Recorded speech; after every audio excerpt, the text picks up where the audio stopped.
my vlog. This is Kate. Hindi ko alam kung anong intro ko. Hindi ko alam anong sasabihin ko. For today's video, mag-unbox ako nung nabili kong Osmo Pocket 3 na standard. Kinukuha ko talaga yung Creators Combo, kaso wala. Ang hirap niyang hanapin na puro out of stock. Itong standard talaga na tsambahan lang namin siya sa isang tawag dito, sa isang boutique. Sa Infomax ko siya nabili sa may SM North Annex doon, Kalakuya, doon ko siya nabili. And nung dumating ako doon, isa na lang yung available. Meron silang 3, tapos yung 2 naka-reserve na. Tapos yung isa, pauna na lang, puti na lang. Tapos ginawa ko pa, nag-ikot ako doon sa mall para hanapin nga sana yung Creators Combo. Kasi yun talaga yung target ko. Kaso pag-ikot ko, wala. And binalikan ko na lang yung sa Infomax. Buti na lang, available pa siya. Ito siya. Mamaya magsiswitch ako ng cam kasi parang ang dilim nitong camera ko dito. Gamit ko na kasi yung phone. Tapos yung front pa kasi gusto ko nakikita ko. Ito yung DJI Osmo Pocket 3. Let's open! Pag na-receive mo siya, ito lang talaga siya. Ito lang talaga yung ma-receive mo. Bale, wala yung parang power bank na kasama sa, sa Creators Combo. Ito, na-open na to ni Kuya kasi kailangan i-check. Okay, pag open mo, ayan. Ito mismo yung pero huli natin siya. Shit, baka mabagasan. Ayan. Ayan yung mga laman ng mga manual. Tapos, ito, merong another box inside. Ito naman yung extender dun sa unit. Para pwede mo siyang lagyan ng tripod. Any tripod. After ko siyang mapakita, tatry kong yun yung gagamitin natin para makita natin yung changes. Na rin siyang, what do you call this? Charger. Type-C yung charger niya. So, tapos, ito na yung unit itself. So, ayun siya! So, ganito mo siya tatanggalin. Yan. Ito yung case niya para hindi siya, kasi napakaliit lang nga niya. So, sobrang liit niya, baka mapano siya sa bag kung ganito lang siya. Tapos, gumagalaw-galaw pa yung gimbal niya. So, let's open na lang. Ayan. Oh, see? Tapos, ayan. Tututok ko siyang ganyan.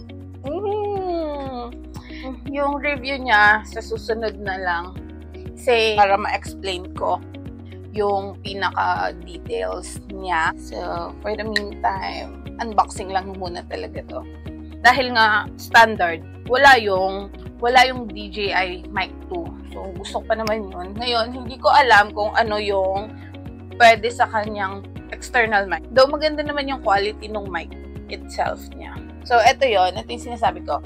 Dito, ilalagay mo tong extender na to. Yan. Make sure lang na maririnig mo daw yung click.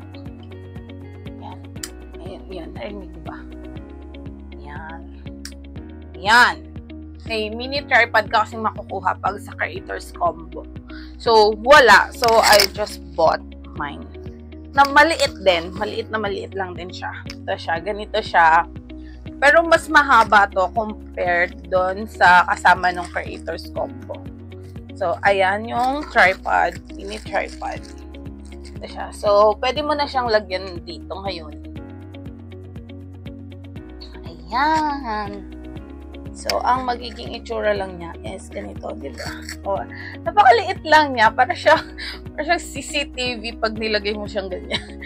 Nung nabili ko ding tripod, nahahabaan to. Nakita niyo ba yan? Nahahabaan siya yun. So, ayan. Pero, syempre, hindi ko naman hinahabaan. And you just have to push the button here para pumasok. Mag-vlog ka ganyan. Diba? Lit-lit lang niya. And, ano pa yung binili ko? Binigyan ako nila kuya ng free. Ang free ko ay mousepad. Mousepad. Yan. Thank you! Infomax. Tapos, bumili na rin pala ako nung kasama dapat din to sa Creators Combo. Battery handle. It costs 3,800 pesos. Ito yung itsura niya.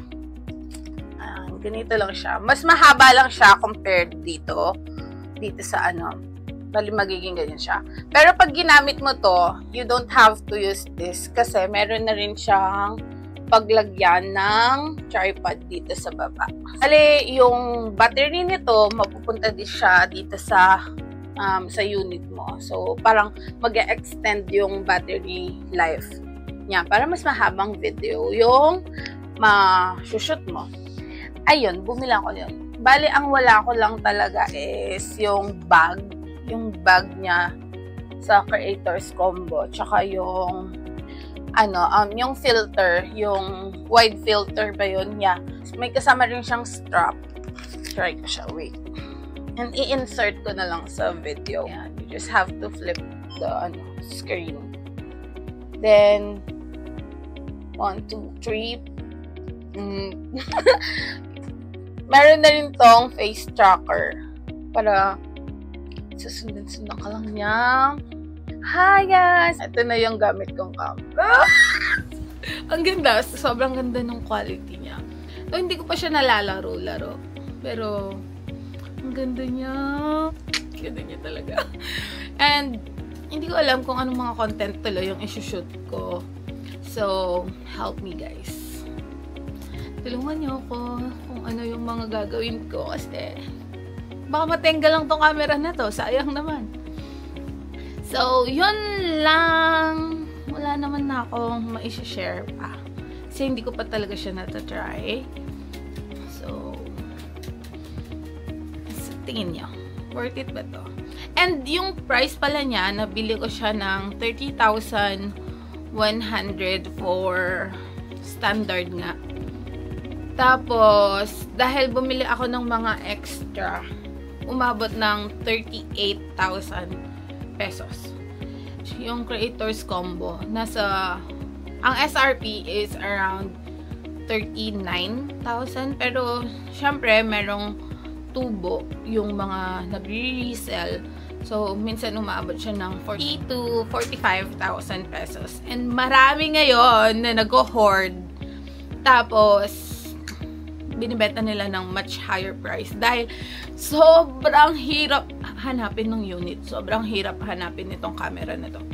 Meron din sa ibang bansa kasi mas mura and mas maraming stocks. However, pag doon ka bumili, wala siyang warranty dito sa Philippines. At least ito, meron kang 1-year warranty pa. Once na may hindi maganda. Meron din akong mga binili online na mga case something. Pero hindi pa sila dumarating. Hintayin ko. Then, once na dumating sila, I'll let you know. Yun lang. See you on my next video, I guess.